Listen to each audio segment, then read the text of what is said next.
Summer వచ్చేసింది కదా! ఇంకా వడియాలు పట్టేసుకుందామా మరి? గుమ్మడి వడియాలు పట్టుకోవడానికి గుమ్మడికాయల్ని బాగా కడుక్కొని ముక్కల కింద కోసుకోవాలి. కోసుకున్న తర్వాత ఒక పక్కన పప్పును కూడా నానబెట్టుకొని పెట్టుకోవాలి. ఆ తర్వాత ఇక్కడ చూపిస్తున్న విధంగా టైట్‌గా నాట్ చేసుకోవాలి గుమ్మడికాయల్ని కొంచెం సాల్ట్ కలిపి.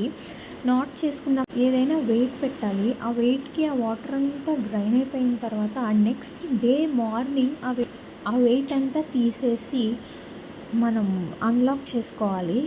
అప్పుడు ముక్కలు చూస్తే పొడి పొడిగా ఉంటాయన్నమాట. చాలా డ్రైగా అయిపోతాయి. వాటర్ అంతా మొత్తం డ్రైన్ అయిపోతుంది.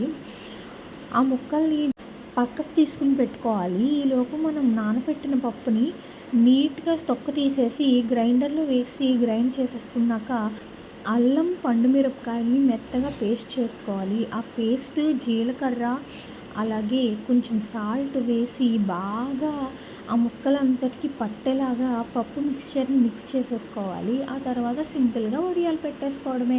4 డేస్ బాగా ఎండలో ఎండిన తర్వాత సంవత్సరం అంతా నిలువ ఉండే వడియాలు మనకి రెడీ అయిపోతాయి.